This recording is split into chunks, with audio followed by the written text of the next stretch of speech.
આપણે સ્કૂલ વતી સૌ વિદ્યાર્થી મિત્રો જય શ્રી કૃષ્ણ।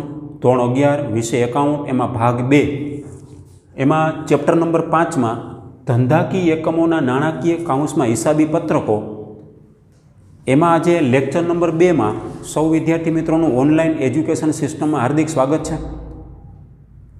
લાસ્ટ આપણે લેક્ચર નંબર 1 લીધો। એ લેક્ચર નંબર 1 માં મેં તમને વિડીયો લેક્ચર મળી ગયો હશે, તમે હોમવર્ક એ કરી નાખ્યું હશે। જે વિદ્યાર્થી પ્રામાણિકતાપૂર્વક હોમવર્ક કરે છે એને આગળ જતાં ફાયદો થશે। 12મા ધોરણમાં યાદી આપી દઉં તમને તો કે તમારે પ્રસ્તાવના ફેરબુકમાં લખવાની હતી, પેજ નંબર 106 ઉપર છે। પછી તમારે નાણાકીય પત્રકો પોઈન્ટ નંબર 2 પેજ નંબર 106 ઉપર દરેક વિદ્યાર્થી હોવા જ જોઈએ। પેન્સિલ હાથમાં જ રાખવાની છે, હું કહું ત્યારે તમારે અંડરલાઇન કરવાની, પોઈન્ટ કરવાના, લખવાનું થશે ત્યારે તમારે લખતું જવાનું, થિયરી બરાબર વાંચતી જવાની, દરેક વિદ્યાર્થી વાંચવાની હેબિટ પાડશે।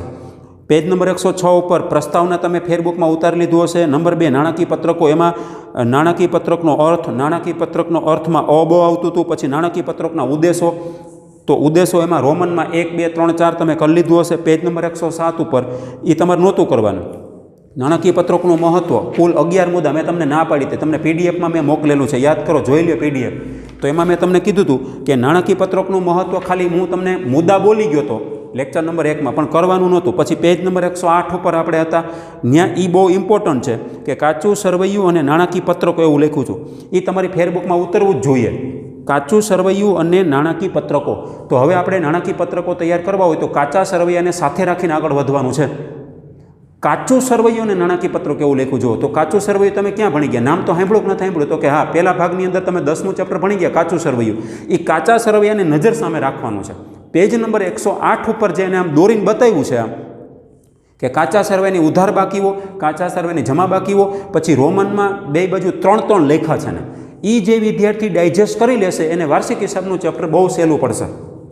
એટલે કે ફરી વખત યાદી આપું એક વખત કે આ 5મું ચેપ્ટર જે નામ છે ધંધાકીય એકમોના નાણાકીય પત્રક, એનું બીજું નામ શું છે તો કે એકાંકી વેપારીના વાર્ષિક હિસાબો છે। આપણે વાર્ષિક હિસાબો તૈયાર કરવાની દ્રષ્ટિએ 3 તૈયાર કરી શકો। એકાંકી વેપારીના વાર્ષિક હિસાબો તૈયાર થાય, ભાગીદારી પેઢીના વાર્ષિક હિસાબો તૈયાર થાય અને કંપનીના વાર્ષિક હિસાબો તૈયાર થાય। તમે કેના તૈયાર કરવા માગો છો આ 11મા ધોરણમાં? તો કે માત્ર એકાંકી વેપારીના વાર્ષિક હિસાબો તૈયાર થશે। યાદ રાખજો, આનું બીજું નામ આ છે। એકાંકી વેપારીના વાર્ષિક હિસાબો ભણવા જઈ રહ્યા છીએ, એમાં તમારે 3 વસ્તુ તૈયાર કરવાની થશે।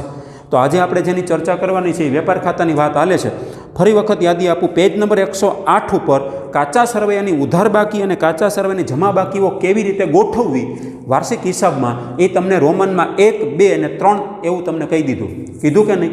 તો હવે તમારે એ જો તમે બરાબર સમજી જશો, મગજમાં રાખશો, એનો પહેલો પગથિયું ત્યાંથી ચાલુ કર્યું એને, તો વિદ્યાર્થી વાર્ષિક હિસાબોનું ચેપ્ટર એકદમ ઇઝીલી ગોઈંગ કેમ થઈ જાય, ઇઝીલી તમે કઈ રીતે પસાર થઈ જાઓ, સક્સેસ કેમ જાઓ આ ચેપ્ટરમાં। 11 માર્કનો દાખલો આવશે।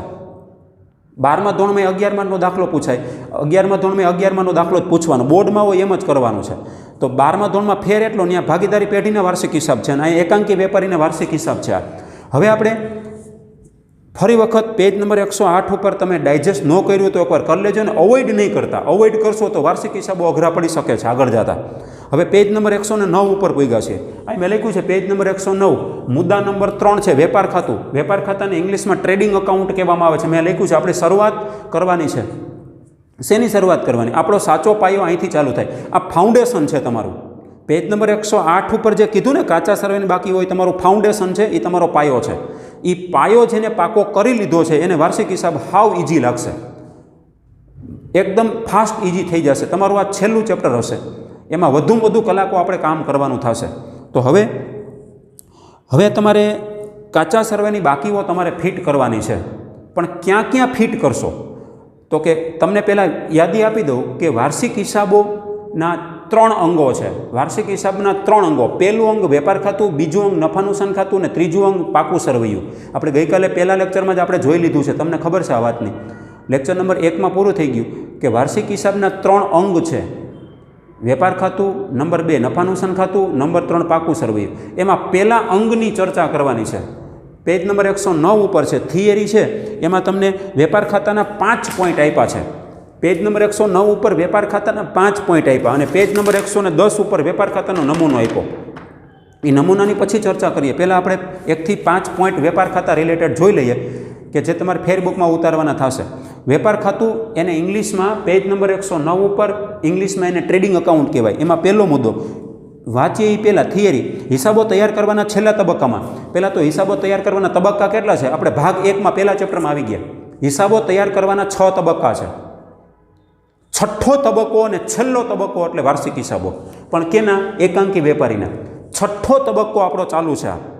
છઠ્ઠા તબક્કાની અંતે એને આપણે હવે ક્લોઝ કરી દેવાનું છે, સમેટી લેવાનું છે, વાઇન્ડિંગ અપ કરશું આપણે. તો હિસાબો તૈયાર કરવાના છેલ્લા તબક્કામાં સૌથી પહેલું શું બનાવવાનું છે? તો કે વેપાર ખાતું, નફા નુકસાન ખાતું. બીજા નંબર ઉપર શું બનાવવાનું છે? નફા નુકસાન ખાતું. ત્રીજા નંબર ઉપર શું બનાવવાનું? પાકું સર્વે તૈયાર કરવામાં આવે છે. અંડરલાઇન કરો, દરેક વિદ્યાર્થીને ખબર હોવી જોઈએ. અંડરલાઇન કરશે દરેક વિદ્યાર્થી પેન્સિલથી. હિસાબો તૈયાર કરવાના છેલ્લા તબક્કામાં વેપાર ખાતું, નફા નુકસાન ખાતું અને પાકું સર્વે તૈયાર કરવામાં આવે છે. યાદ રાખજો, વાર્ષિક હિસાબો બરાબર વેપાર ખાતું પ્લસ નફા નુકસાન ખાતું પ્લસ પાકું સરવૈયું, એને જ આપણે વાર્ષિક હિસાબો કહીએ. તો તમારે ડ્રો કરતાં શીખવું પડશે, નમૂના પાકા કરવા પડે, તે પછી તમે વાર્ષિક હિસાબો બનાવી શકશો. વાર્ષિક હિસાબોનું પ્રથમ અંગ ખાલી જગ્યા છે, અંડરલાઇન કરો. વાર્ષિક હિસાબોનું પ્રથમ અંગ કયું છે? તમને પૂછવામાં આવે MCQ VSQ લખો ને, MCQ પ્લસ VSQ. વાર્ષિક હિસાબનું પ્રથમ અંગ વેપાર ખાતું છે. તો આપણે વેપાર ખાતાના હવે વાત આગળ વધારીએ છીએ. એમાં 5 અલગ અલગ પોઈન્ટ આપ્યા છે. વેપાર ખાતાનો અર્થ આપ્યો, મેં અહીં લખ્યું છે વેપાર ખાતાનો અર્થ. નંબર 2 વેપાર ખાતાનો હેતુ. નંબર 3 વેપાર ખાતાનું મથાળું. નંબર 4 વેપાર ખાતાની વિગતો. નંબર 5 છેલ્લે લખ્યું કાચો નફો કે કાચી ખોટ. આ 5 વસ્તુ વિશે તમારે વિચારવાનું થશે. એનો ફાઉન્ડેશન પાયો છે આ. વેપાર ખાતાની જ્યારે ચર્ચા ચાલુ કરી ત્યારે એની સંપૂર્ણ ચર્ચા પૂરી કરીને પછી એનો નમૂનો ચાલુ થશે. અને નમૂનો પછી સીધો પહેલો દાખલો એનો નાનો એવો દાખલો આપે છે. આ રીતે વેપાર ખાતું શીખવાડે.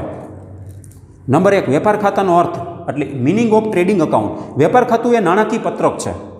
આપણે કીધું છે આર્યું નાણાકીય પત્રકો, જેને ફિનાન્શિયલ સ્ટેટમેન્ટ કહેવાય છે. વેપાર ખાતું એ નાણાકીય પત્રક છે કે જે હિસાબી સમયગાળા દરમિયાન માલ અને અથવા, માલ એવો શબ્દ છે, અંડરલાઇન કરો. તો માલના ખાતા તમને ખબર હોવી જોઈએ. માલના ખાતા આપણે શીખી ગયા. પેટા નોંધનું ચેપ્ટર 6 ભણી ગયા, યાદ હોય તો. માલ અંગેની પેટા નોંધ, ખરીદ નોંધ, વેચાણ નોંધ, ખરીદ પરત નોંધ, વેચાણ પરત નોંધ. ખરીદી હોય એટલે ખરીદ પરતનો પ્રશ્ન ઊભો થાય, વેચાણ હોય તો વેચાણ પરતનો પ્રશ્ન થતો હતો, યાદ હોય તો. માલના 4 ખાતા મેઇન છે અને અન્ય રીતે ગયેલ માલના ખાતા. હિસાબી સમયગાળા દરમિયાન આખો હિસાબી સમયગાળો એટલે 12 માસનો સમયગાળો ધ્યાનમાં લેવાનો છે આપણે, યાદ હોય તો. કે દાખલા તરીકે 1 એપ્રિલથી વર્ષ ચાલુ થાય ને 31 માર્ચે વર્ષ પૂરું કરવાનું. ફોર એક્ઝામ્પલ 1/4/18 થી 31/3/19 થઈ ગયું વાર્ષિક હિસાબનો સમયગાળો. એમાં માલ અને અથવા સેવાના ખરીદ વેચાણના વ્યવહારોનું પરિણામ દર્શાવે છે. અંડરલાઇન કરો. માલ અને અથવા સેવાના ખરીદ વેચાણના વ્યવહારોનું પરિણામ કોણ દર્શાવે છે? તો કે વેપાર ખાતું. માલ અને અથવા સેવાના ખરીદ વેચાણનું પરિણામ કોણ દર્શાવે છે? કયું ખાતું દર્શાવે છે? તો કે વેપાર ખાતું. યાદ રાખજો, વેપાર ખાતામાં શું આવે એ તમને અત્યારથી કહી દીધું એને. જુઓ, તમારે સમજી લેવાનું કે વેપાર ખાતામાં માલને લગતા ખાતા આવશે, એ ફાઇનલ છે. ખરીદી, વેચાણ, ખરીદ પરત ને વેચાણ પરત, અને અન્ય રીતે ગયેલ માલના ખાતા. નંબર 2 બીજો પોઈન્ટ એને પાડ્યો છે. નંબર 2 ઉપર બીજો પોઈન્ટ કયો આવે છે? તો કે વેપાર ખાતાનો હેતુ. વેપાર ખાતાનો હેતુ શું? વેપાર ખાતાનો હેતુ શું? શા માટે વેપાર ખાતું બનાવવું પડે? ટ્રેડિંગ એકાઉન્ટ એ વાર્ષિક હિસાબોનું પ્રથમ અંગ બન્યું છે. તો એનો હેતુ કાંઈ ઓબ્જેક્ટિવ ખરો? કાંઈ ઓબ્જેક્ટિવ ઓફ ટ્રેડિંગ એકાઉન્ટ. તો હું વાંચું છું, શાંતિથી સાંભળો. હિસાબી સમયગાળા દરમિયાન કાચો નફો અથવા કાચી ખોટ, ત્યાંથી વાત ચાલુ કરી. હિસાબી સમયગાળા દરમિયાન કાચો નફો અથવા કાચી ખોટ તમારે શું શોધવાનું છે? કાચો નફો અથવા કાચી ખોટ, જેને ગ્રોસ પ્રોફિટ કહેવામાં આવે છે, અથવા ગ્રોસ લોસ. ગ્રોસ પ્રોફિટ એટલે કાચો નફો અને ગ્રોસ લોસ એટલે કાચી ખોટ. ગ્રોસ એટલે કાચો, ગ્રોસ શબ્દ વાપરવાનો. જીપી એટલે કાચો નફો. કાચો નફો હિસાબી વર્ષના અંતે તમારે કાચો નફો કે કાચી ખોટ જાણવા માટે વેપાર ખાતું બનાવવામાં આવે છે. કાચો નફો એ વેચેલ માલની પડતર પરનો વધારો છે. કાચો નફો એ શું છે? તમને નીચે સૂત્ર હોત આપ્યું છે. કાચો નફો એ વેચેલ માલની પડતર પરનો વધારો છે. જ્યારે કાચી ખોટ શું છે? આને બેને ટાર્ગેટ બનાવવાના છે. યાદ રાખજો, કાચો નફો એટલે શું અને કાચી ખોટ કેમ મળે, તો કે એનું સૂત્ર પણ એને આપ્યું છે. જુઓ, કાચો નફો કઈ રીતે મળે, તો કે કાચો નફો બરાબર વેચાણમાંથી શું બાદ કરવાનું, વેચેલ માલની પડતર. શું બાદ કરવાનું, વેચાણમાંથી શું બાદ કરશો તો કાચો નફો મળે, તો કે વેચેલ માલની પડતર બાદ કરો. એટલે એનો અર્થ એમ થયો કે વેચાણનો આંકડો મોટો હશે અને વેચાણ માલની પડતરનો આંકડો નાનો હશે, એટલે તમને શું મળશે, કાચો નફો. પછી કાચી ખોટ કઈ રીતે મળશે, કાચી ખોટ તો કે વેચેલ માલની પડતર આગળ આવી જાય અને વેચાણનો આંકડો પાછળ વહી જાય, એટલે વેચેલ માલની પડતર એમાંથી શું બાદ કરવાનું, તમારે વેચાણ બાદ કરવાનું. શું બાદ કરવાનું, તો કે વેચાણ. એનો અર્થ એમ થાય, આનાથી ઊંધું યાદ રાખતા જાજો, કાચો નફો મળે કઈ રીતે, તો કે વેચાણમાંથી વેચેલ માલની પડતર બાદ કરો, એટલે એનાથી ઊંધું. ઊંધું એટલે કાચી ખોટ. કાચી ખોટ કઈ રીતે મળે, તો કે કાચો નફો જે મળતો હતો ને, બે આંકડાનો તફાવત, એમાં બીજો હતો ને એ પહેલાં આવી જાય અને પહેલાં હતો એ છેલ્લે આવી જાય. કયો મોટો થઈ જાય આંકડો, વેચેલ માલની પડતર મોટી થઈ જાય અને વેચાણનો આંકડો નાનો થઈ જાય, એટલે સમજી લેવાનું કાચી ખોટ આવવા મળશે. કાચો નફો મળતો તો એનાથી વિરુદ્ધ કાચી ખોટ મળે. ટૂંકમાં કાચી ખોટ એ વેચેલ માલની પડતરનો વેચાણ પરનો વધારો છે. યાદ રાખજો, કાચી ખોટ એ શું છે, તો કે વેચેલ માલની પડતરનો વેચાણ પરનો વધારો છે. ટૂંકમાં વેપાર ખાતાનો હેતુ શું, ઇન શોર્ટ, તો કે કાચો નફો કે કાચી ખોટ જાણવાનો હેતુ છે. આટલું તમારે યાદ રાખવાનું છે. પછી નંબર 3 ઉપર આપણે વેપાર ખાતાનું મથાળું કઈ રીતે બનાવી શકીએ. મથાળું એટલે ટાઇટલ એટલે ઘણીવાર આપણે હેડલાઇન બોલતા હોય, મથાળું કહેવામાં આવે છે. તો કે વેપાર ખાતાનું મથાળું, વેપાર ખાતાનું મથાળું, જેને ઇંગ્લિશમાં હેડિંગ, ઉપર હેડિંગ લખવું પડે. આપણે જ્યારે વાર્ષિક હિસાબ બનાવશું ત્યારે એનો નમૂનો બનાવશું ત્યારે હેડિંગ લખશું ઉપર, heading of the trading account.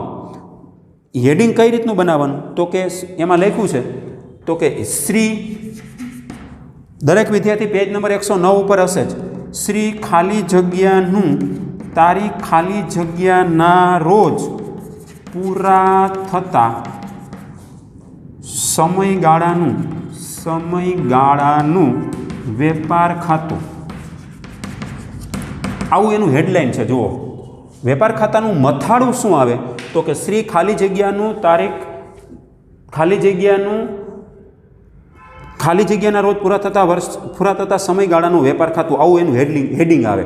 હવે એમાં ઉદાહરણ આપ્યું છે. દાખલા તરીકે 1/4/14 થી 31/3/15 સુધીના સમયગાળાનું શ્રી રમણનું વેપાર ખાતું બનાવતા હોય તો નીચે મુજબ મથાળું આવે. સામાન્ય રીતે વેપાર ખાતાનો સમયગાળો 12 માસનો હોય છે. અંડરલાઈન કરો, વેપાર ખાતાનો સમયગાળો કેટલો હોય, તો કે 12 માસનો. તો હવે મથાળું કઈ રીતનું બને, તો કે મથાળું છે ને આ ટાઈપનું બને. રમણ ઉપર આગળ વધીએ, શ્રી રમણનું તારીખ 31/3/2015ના રોજ પૂરા થતા વર્ષનું વેપાર ખાતું. આ ટાઈપનું તમારે જો રમણના વાર્ષિક હિસાબ બનાવતા હોય 31/3/15ના રોજ પૂરા થતા હોય તો એની શરૂઆત ક્યાંથી થઈ હોય, તો કે 1 એપ્રિલ 14થી થઈ હોય. 1 એપ્રિલ 14થી વર્ષ ચાલુ થાય તો પૂરું ક્યાં થાય, 31/3/15ના રોજ પૂરું થાય. તો રમણનું 31/3/15ના રોજ પૂરા થતા વર્ષનું વેપાર ખાતું. વેપાર ખાતા ઉપર આ ટાઈપનું તમારે શીર્ષક એટલે મથાળું આપવાનું થશે, એટલે કે હેડિંગ આપવાનું છે, મથાળું આપવાનું થશે. હવે એના પછી નંબર 4 ઉપર આવે છે. નંબર 4 ઉપર બને છે વેપાર ખાતાની વિગતો. વેપાર ખાતાની વિગતો એટલે આઇટમ્સ ઓફ ટ્રેડિંગ અકાઉન્ટ એમ કહે છે. Items of trading account. તો જુઓ, એમાં તમને હે ને અ બ ક એમ કહે છે. એટલે એમાં 2 ભાગ પાડે છે, ઉધાર બાજુની વિગતો અને વેપાર ખાતાની જમા બાજુની વિગતો. બેયમાં તમારે ઉધાર બાજુની વિગતમાં અ બ અને ક એમ સમજાવે છે, અને પછી વેપાર ખાતાની જમા બાકીઓમાંય પણ અ બ અને ક બેયમાં 3 પાર્ટ પાડીને સમજાવે છે તમને. તો જોઈએ, વેપાર ખાતાની ઉધાર બાજુની વિગતોમાં શું લખવાનું, તો કે અ બ અને ક. એમાં અ વસ્તુ, અમાં પહેલાં તો તમારે ઉધાર બાજુની વેપાર ખાતાની વિગતોમાં જાઓ એટલે તમને એમાં પહેલાં પોઈન્ટ આવે છે, તો કે વેપાર ખાતાની ઉધાર બાજુની વિગતો. ઉધાર બાજુની વિગતો। તો ઉધાર બાજુની વિગતમાં શું આવે તો કે એમાં સૌથી પહેલાં શું આવે તો કે શરૂઆતનો સ્ટોક આવે, શરૂઆતનો સ્ટોક આવે। પછી બ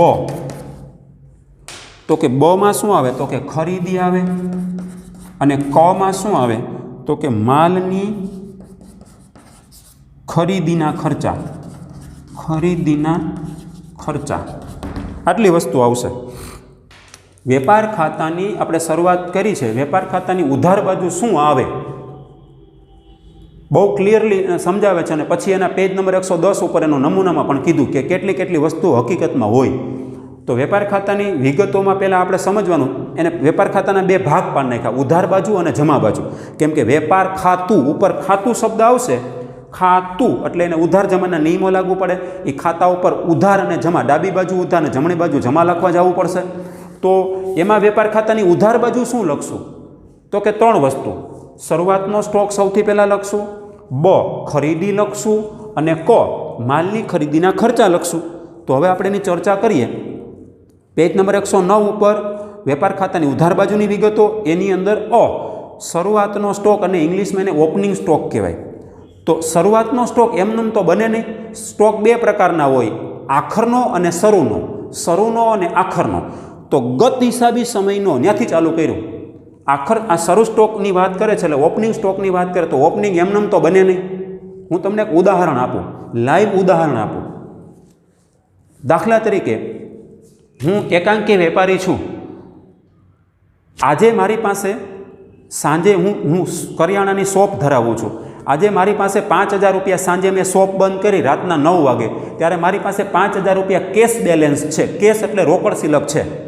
આજે સાંજે મારી પાસે 5000 રૂપિયા કેશ બેલેન્સ છે આજે મારે, દાખલા તરીકે આજે 31મી ડિસેમ્બર છે મારી દાખલા તરીકે, તો આજે મારી આખરની રોકડ સિલક આજની તારીખે 31/12/20 ગુરુવારના રોજ આખરની રોકડ સિલક 5000 ગણાય, આખરની રોકડ સિલક 5000 ગણાય, સાંજના 9 રાતના 9 વાગે જ્યારે દુકાન શોપ ક્લોઝ કરીને ત્યારે બંધ કરીને ત્યારે આ 5000 રૂપિયા આવતીકાલે એટલે 1/1/2021ના રોજ 1/1/2021, કેમ કે દિવસ બદલી ગયો, તારીખ બદલી, મીન્સ કે દિવસ બદલી ગયો, એટલે આજે ગઈકાલે જે હવે એમ બોલું ગઈકાલે મારી પાસે 5000 હતા, એ આખરની રોકડ સિલક હતી ને, તો આજે મારે દિવસ નવો આવી ગયો એટલે શરૂઆતની રોકડ સિલક બની ગઈ।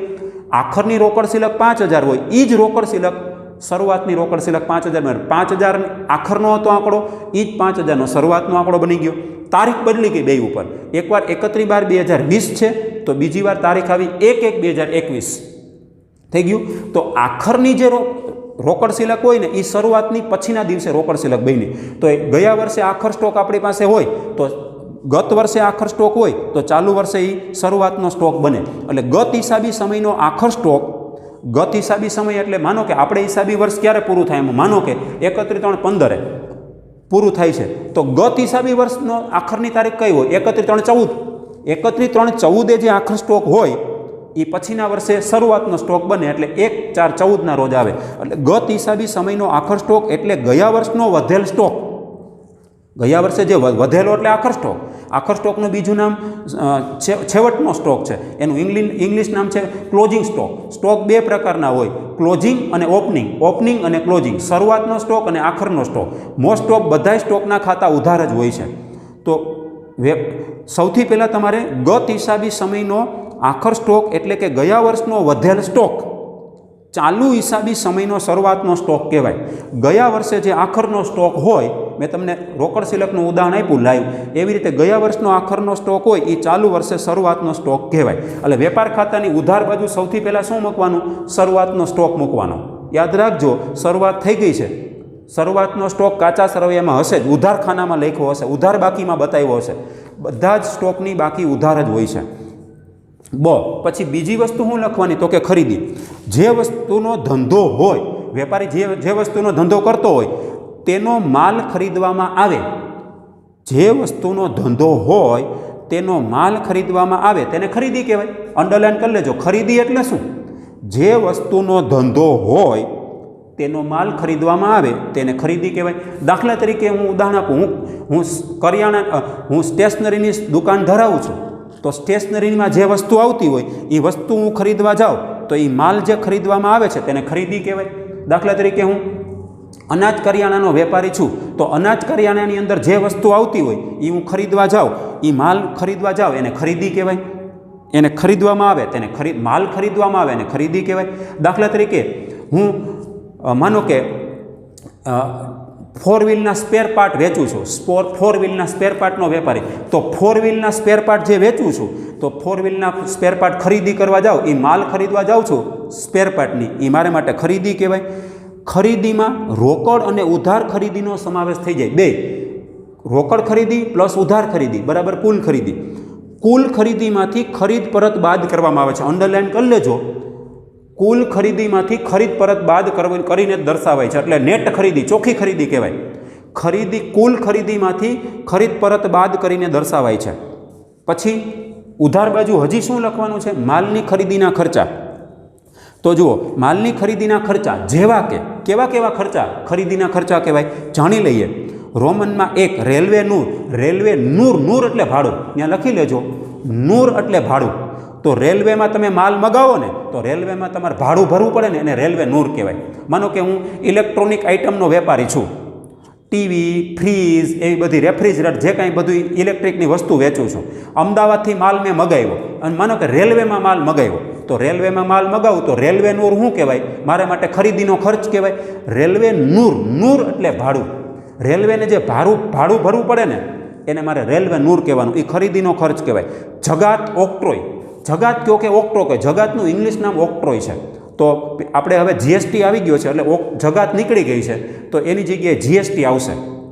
પણ એટલું તમારે આવે ને તો તમારે યાદ રાખવાનું, ઓક્ટ્રોય છે ને એ ખરીદીનો ખર્ચ છે, અથવા એનું ઇંગ્લિશ ગુજરાતી નામ છે જગાત, એ ખરીદીનો ખર્ચ છે.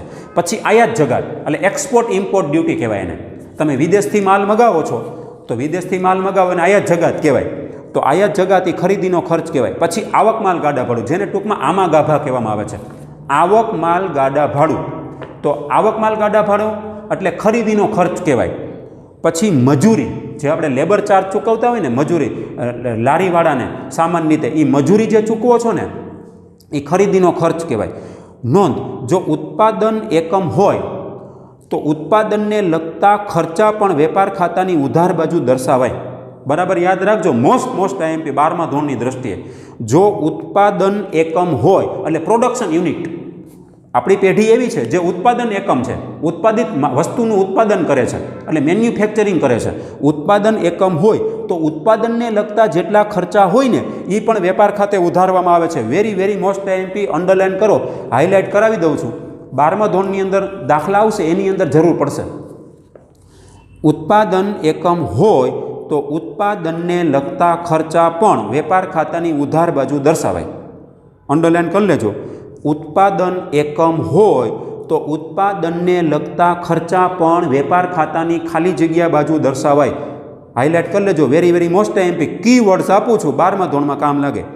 દાખલા તરીકે ઉત્પાદક મજૂરી એ ઉત્પાદનનો ખર્ચ કહેવાય. રોયલ્ટી એ ઉત્પાદનનો ખર્ચ કહેવાય. કારખાનાના ખર્ચા, ક્યાં કારખાનાના ખર્ચ આવે? તો કે કારખાનાનું ભાડું, કારખાનાના કરવેરા, કારખાનાની વીજળી, આગળ કારખાના શબ્દ બોલતું જવાનું.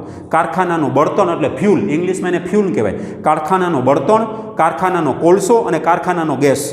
એમાં 6 વસ્તુ બતાવે છે. કારખાના રિલેટેડ ખર્ચા 6 વસ્તુ બતાવે છે.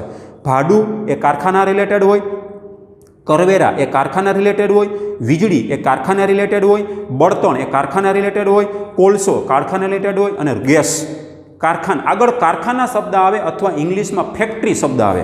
કારખાના શબ્દ કયો, કારખાના શબ્દ કયો કે ફેક્ટરી શબ્દ કયો, આ બેમાંથી એક શબ્દ એ લોકો વાપરે ને તો તમારે વેપાર ખાતાની ઉધાર બાજુ મૂકી દેવાના છે. અત્યારથી શીખવાડી દઉં છું.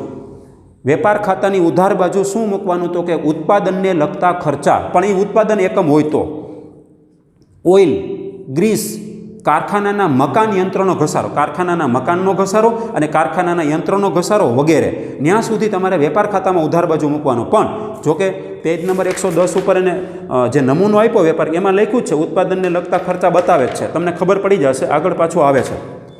પછી ઓઇલ ક્યાં વપરાય? કારખાનામાં. ગ્રીસ ક્યાં વપરાય? જ્યાં યંત્ર હોય ત્યાં. અને યંત્ર ક્યાં હોય? કારખાનામાં હોય. તો કારખાનામાં યંત્રો હોય, કારખાનાનું મકાન હોય, એનો બેયનો ઘસારો કાપો. કારખાનાના પ્લાન્ટ યંત્રનો ઘસારો, આગળ કારખાના શબ્દ બોલું છું તો તમારે વેપાર ખાતામાં ઉધાર બાજુ ઘસારો મૂકવાનો થાય. પછી એ વેપાર ખાતાની ઉધાર બાજુની વિગત પૂરી થઈ ગઈ. હવે તમારે સમજવાની છે વેપાર ખાતાની જમા બાજુની વિગત. અહીં લખું છું. એના પછી વેપાર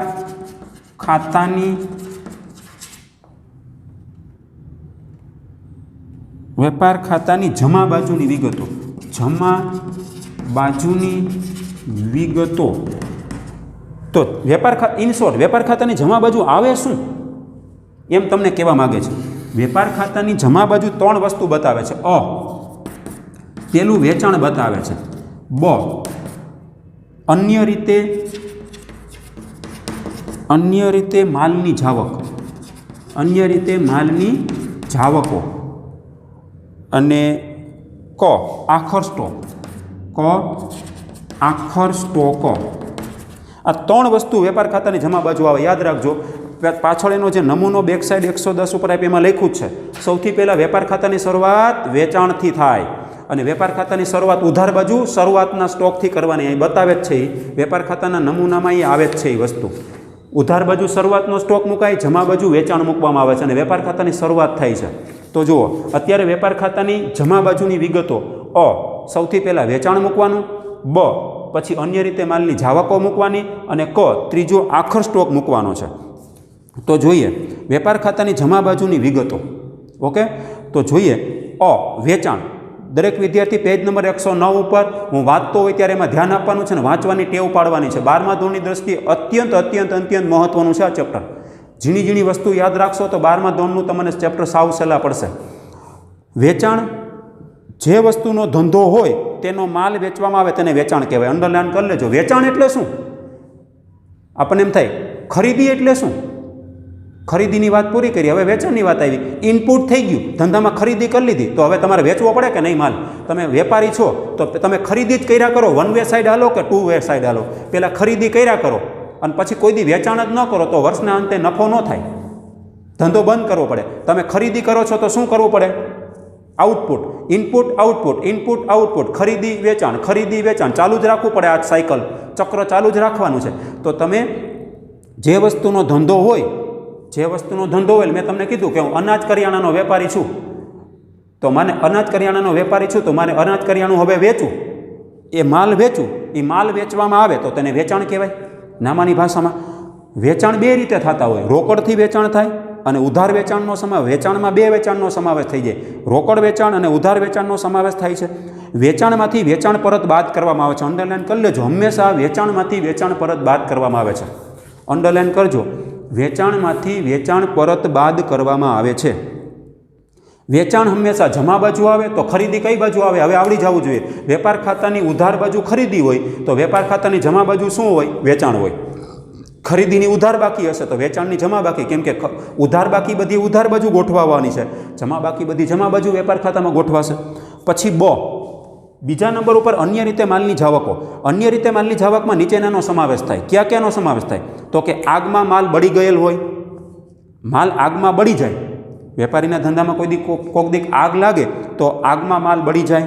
બીજું રોમનમાં 2 નમૂના તરીકે માલ વેચો, એટલે સેમ્પલ તરીકે ખરીદેલો માલ તમે વેચો છો.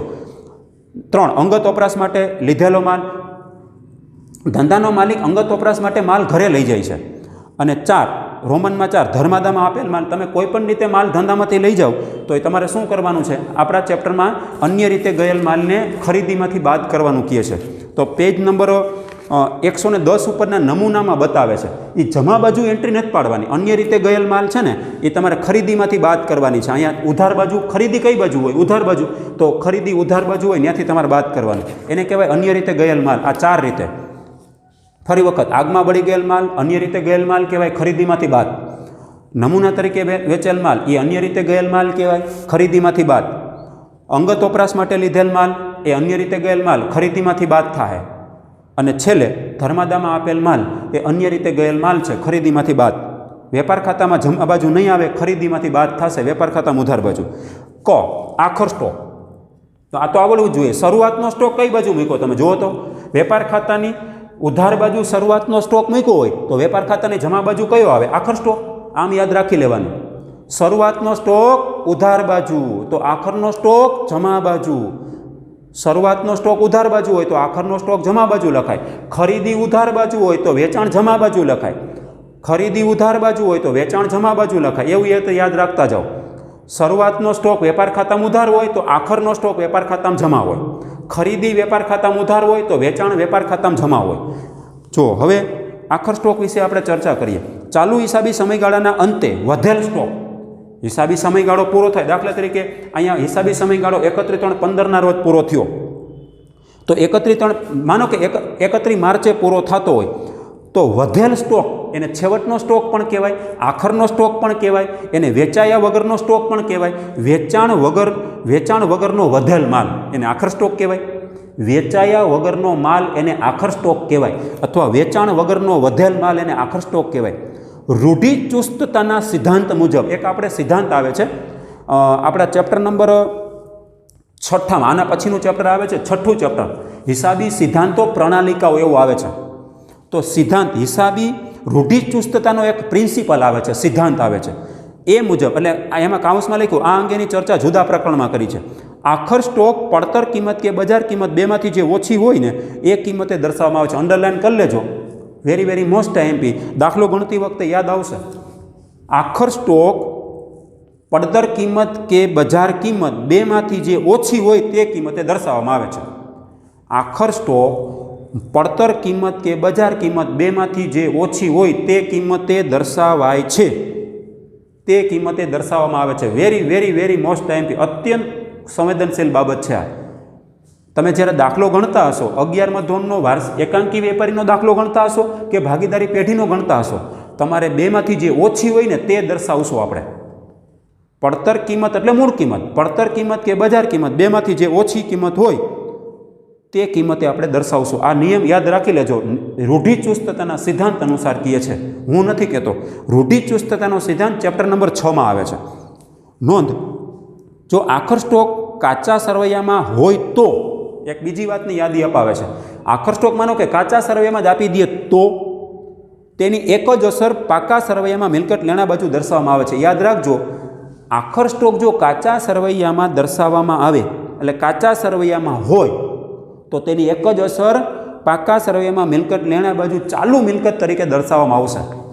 આખર સ્ટોક બે જગ્યાએ હોય, હવાલામાંય હોય અને કાચા સરવૈયામાંય હોય. જો આખર સ્ટોક કાચા સરવૈયામાં હોય, અંડરલાઇન કરી લેજો, નોંધ કરીને લખે છે એને કે નોટ કરીને તમને યાદી આપે. આખર સ્ટોક કાચા સરવૈયામાં હોય તો તેની એક જ અસર પાકા સરવૈયામાં મિલકત લેણા બાજુ દર્શાવવામાં આવે છે. બસ આટલું યાદ રાખો. બીજું, આખર સ્ટોક વિશે એ યાદ રાખો કે આખર સ્ટોક પડતર કિંમત કે બજાર કિંમત બેમાંથી જે ઓછી હોય તે કિંમતે દર્શાવાય. બસ આટલું. એની ગણતરી કરવાની થાય તો ટૂંકી એવી નાની એવી ગણતરી પણ કરવી પડે, શોર્ટ. આ 4 વિગત પૂરી થઈ ગઈ. અર્થ, એનો હેતુ, એનું મથાળું, કાચા સરવૈયાની વિગતો, એમાં ઉધાર બાજુની વિગતો, એમાં જમા બાજુની વિગતો. હવે 5મા નંબરનો પોઈન્ટ આવે છે, કાચો નફો કે કાચી ખોટ. કાચો નફો કે કાચી ખોટ આવે છે. 5મા નંબરનો પોઈન્ટ છે કાચો નફો કે કાચી ખોટ. ગ્રોસ પ્રોફિટ ઓર ગ્રોસ લોસ. લોસ એટલે ખોટ, લોસ એટલે નુકસાન. તો જુઓ, વેપાર ખાતાનું આપણે કીધું તો ખરા, અહીંયા હેતુમાં જ કહી દીધું છે કે વેપાર ખાતું બનાવવાનો હેતુ શું, તો કે કાચો નફો અથવા કાચી ખોટ જાણવાનો. જો વેપાર ખાતાની જમા બાજુનો સરવાળો વધારે હોય, હવે આપણે કાચા નફા કે કાચી ખોટ ઉપર જ આગળ વધીએ. વેપાર ખાતું તમારે બંધ કરવાનું છે. વેપાર ખાતાની ઉધાર બાજુની વિગત ને જમા બાજુની વિગત કન્ફર્મ થઈ ગઈ છે. હવે ખાતું બંધ કરો તો ખાતું બંધ કરતાં કાં વેપાર ખાતાની જમા બાજુનો સરવાળો વધારે આવશે કાં ઉધાર બાજુનો સરવાળો વધારે હશે, બેમાંથી એક થવાનું છે. વેપાર ખાતાની જમા બાજુનો સરવાળો વધારે હોય તો વેપાર ખાતાની ઉધાર બાજુની તફાવતની રકમને કાચો નફો કહેવાય. અંડરલાઇન કરી લેજો. આપણે ચેપ્ટર નંબર 9માં ભણી ગયા, ભાગ 1 ખાતા વહી ખતવણી યાદ કરો. એમાં શું કર્યું હતું? ખાતા બંધ કર્યા, ખાતાની બાકી કાઢતા, એ જ બાકી હવે ચાલુ રાખો એમ કીધું હતું કે કોઈ પણ ખાતું બંધ કરતાં 3માંથી એક સ્થિતિ ઊભી થાય. કાં ઉધાર બાકી મળશે, એ ન મળે તો જમા બાકી મળશે, એ ન મળે તો ખાતું સરભર થશે, ત્રણમાંથી એક તો થાય જ. તો વેપાર ખાતાની માનો કે જમા બાજુનો સરવાળો વધારે છે તો વેપાર એ તફાવતની રકમ સામે દર્શાવવામાં આવશે. વેપાર ખાતાની ઉધાર બાજુ એ રકમ દર્શાવવામાં આવશે, જેને કાચો નફો કહેવાય. કાચો નફો આગળ ક્યાં લઈ જશો તો કે નફા નુકસાન ખાતાની જમા બાજુ લઈ જવામાં આવે છે. કાચો નફો ક્યાં લઈ જશો તો કે વેપાર ખાતાની જમા બાજુ લઈ જવામાં આવે છે. જો વેપાર ખાતાની ઉધાર બાજુનો સરવાળો વધારે હોય એનાથી વિરુદ્ધ હાલો. વેપાર ખાતાની જમા બાજુનો સરવાળો વધારે નથી, માનો કે તમે બંધ કરશો એટલે તમને ખબર પડી જાય. તો વેપાર ખાતાની ઉધાર બાજુનો સરવાળો વધારે હોય તો તફાવતની રકમ સામે, એટલે વેપાર ખાતાની જમા બાજુની તફાવતની રકમને કાચી ખોટ કહેવાય અને તેને નફા નુકસાન ખાતાની ઉધાર બાજુ લઈ જવામાં આવશે. આ વાત અત્યંત ઇમ્પોર્ટન્ટ ગણાય. વેપાર ખાતું બંધ કરીને ક્યાં લઈ જવા માગો છો તો કે કાચા વાર્ષિક હિસાબનું બીજું અંગ. કયું બીજું અંગ આવે બોલો તો કે નફા નુકસાન ખાતું. વાર્ષિક હિસાબનું પહેલું અંગ વેપાર ખાતું, વાર્ષિક હિસાબનું બીજું અંગ નફા નુકસાન ખાતું અને વાર્ષિક હિસાબનું ત્રીજું અંગ પાકું સરવૈયું. એટલે પહેલું અંગ બંધ થાય છે એનું વેપાર ખાતું, એ બંધ કરીને ક્યાં લઈ જશો નફા નુકસાન ખાતામાં. નફા નુકસાન ખાતું બંધ કરીને ક્યાં લઈ જશો પાકા સરવૈયામાં. અને પાકા સરવૈયાનો બે બાજુનો સરવાળો કેવો થશે ઇક્વલ, સરખો. પાકા સરવૈયાનો સરવાળો સરખો થઈ જાય એટલે તમારો દાખલો ગાણિતિક દ્રષ્ટિએ સાચો છે અને ત્યાં દાખલો ફિનિશ થઈ ગયો કહેવાય. 11 માર્કનો દાખલો ત્યાં તમારો પૂરો. એટલે એકાબીજા ડિપેન્ડ ઉપર. નંબર 1 ઉપર ખાતું દોર્યું વેપાર ખાતું, એ બંધ કરીને ક્યાં લઈ જશો નંબર 2 ઉપર નફા નુકસાન ખાતામાં. નફા નુકસાન ખાતું દોર્યા પછી કયું દોરેલું છે પાકું સરવૈયું, એટલે બીજું નંબર બંધ કરીને ક્યાં લઈ જવાનું ત્રીજા નંબર ઉપર. એટલે નફા નુકસાન ખાતું બંધ કરીને પાકા સરવૈયામાં વહી જશે અને પાકા સરવૈયાનો બે બાજુનો સરવાળો બોથ સાઈડ ઇક્વલ થઈ જશે, સરખો થઈ જશે, તફાવત આવશે નહીં. એટલે ત્યાં દાખલો પૂરો. હવે તમને એમ કહેવા માંગે કે કાચો નફો કે કાચી ખોટ તમને વેપાર ખાતામાંથી મળશે. અને એ કાચો નફો કેવી રીતે મળે તો કે વેપાર ખાતાની જમા બાજુનો સરવાળો વધારે હશે તો તફાવત ઉધાર બાજુ આવશે ને, એ તફાવતની રકમને કાચો નફો કહેવાય. યાને કે બીજા શબ્દોમાં વેપાર ખાતાની જમા બાકીને કાચો નફો કહેવાય અને જો વેપાર ખાતાની ઉધાર બાજુનો સરવાળો વધારે હોય તો તફાવતની રકમ જમા બાજુ આવે. પણ ઉધાર બાજુનો સરવાળો વધારે હોય એટલે વેપાર ખાતાની બાકી નીકળે ને તફાવતની રકમ, એને ઉધાર બાકી કહેવાય. એ ઉધાર બાકીને કાચી ખોટ કહેવાય. હવે છેલ્લે કાચો નફો જો મળે વેપાર ખાતામાં તો તમે ક્યાં લઈ જશો? વેપાર આગળનું ખાતું કયું દોર્યું હોય નફા નુકસાન ખાતામાં, તો વેપાર ખાતું બંધ કરીને નફા નુકસાન ખાતામાં જમા બાજુ વહી જશે કાચો નફો. પણ વેપાર ખાતામાં માનો કે ખોટ આવી તો એ કાચી ખોટ ક્યાં લઈ જશો તો કે આગળનું બીજું ખાતું નફા નુકસાન ખાતામાં ઉધાર બાજુ લખાશે કાચી ખોટ. ટૂંકમાં આગળ તમારે પહોંચાડી દેવાનું છે, વેપાર ખાતું બંધ કરી દેવાનું છે અને આગળ હવે તમારે નફા નુકસાન ખાતામાં જવાનું છે, કાચો નફો અથવા કાચી ખોટ લઈને જવાનું છે. હવે આ થિયરીની ચર્ચા અહીંયા પૂરી થાય છે. હવે પેજ નંબર 110 ઉપર તો વેપાર ખાતાનો નમૂનો આપ્યો. તો નમૂનો છે ને આપણે લેક્ચર નંબર 3માં સમજીશું, બોર્ડ ઉપર આપણે સમજી લેશું, પછી આપણે નમૂનો લેશું. હવે તમારે હોમવર્કમાં શું કરવાનું તો કે હું તમને હોમવર્ક લખી દઉં છું, એ તમારે હોમવર્ક કરવાનું થશે.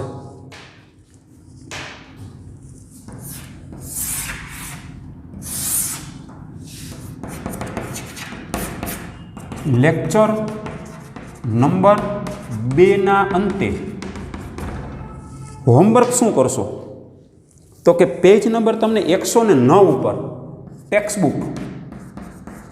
ટેક્સ્ટબુકમાં પેજ નંબર 109 ઉપર ની થિયરી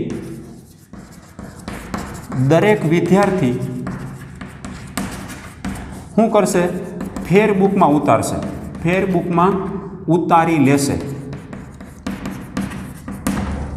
પેજ નંબર 109 ઉપરની થિયરી વેપાર ખાતાની ચર્ચા કરી છે. પેજ 1 થી 5 પોઈન્ટ 1, 2, 3, 4 ને 5, એ 5 પોઈન્ટ તમારે વેપાર ખાતાના છે એ તમારી ફેરબુકમાં દરેક વિદ્યાર્થી ઉતારી લેવાના. દરેક વિદ્યાર્થી હોમવર્ક કરવામાં આળસ નહીં કરે, પ્રામાણિકતાપૂર્વક હોમવર્ક કરતા જશે. યાદ રાખજો આ ચેપ્ટર તમને 12મા ધોરણમાં અત્યંત કામ લાગશે. જો આમાં તમે નીતિ તમારી જો ઢીલી મૂકી તમે તો સમજી લેવાનું 12મા ધોરણમાં ઇફેક્ટિવ થઈ જાય સીધું. આમાં જો તમે સ્ટ્રોંગ રહ્યા આ બાબતમાં, શીખવા બાબતમાં, તો 12મા ધોરણના વાર્ષિક હિસાબો, ભાગીદારી પેઢીના વાર્ષિક હિસાબો બહુ સહેલા પડશે. ન્યાય વેપાર ખાતું બનાવવાનું જ છે, ન્યાય નફા નુકસાન ખાતું બનાવવાનું છે, ન્યાય પાકું સરવૈયું બનાવવાનું જ છે. તો જેટલું એકાંકી વેપારીમાં બનાવો એટલું જ ભાગીદારીમાં બનાવવાનું આવે જ છે. તો તમારે અહીંથી જો એટલું વધારે શીખી લેશો એટલું વધારે ત્યાં ઝડપથી થઈ જશે, ક્વિક ડિસિઝન આવશે. જેટલા ક્વિક ડિસિઝન આવશે ને એટલે 11 માર્કનો દાખલો વહેલી તકે આટો પાઈ જશે અને સાચો પડવાની પૂરેપૂરી સંભાવના રહે. તો તમારે આજનું મેં જે વર્ક કર્યું, આ થિયરી સમજાવી છે, ટેક્સ્ટ બુકમાં પેજ નંબર 109 ઉપરની થિયરી દરેક વિદ્યાર્થી ફેરબુકમાં ઉતારી લેશે. ઓકે, અને એને એકવાર બે વાર વાંચજો બરાબર, અને પછી આવતા લેક્ચરમાં આપણે વેપાર ખાતાનો નમૂનો જે આપ્યો છે ને પેજ નંબર 110 ઉપર, એ નમૂનો આપણે આગળ વધારીશું બોર્ડ ઉપર. તો આજનો આપણો આ લેક્ચર નંબર 2 અહીંયા પૂર્ણ થાય છે.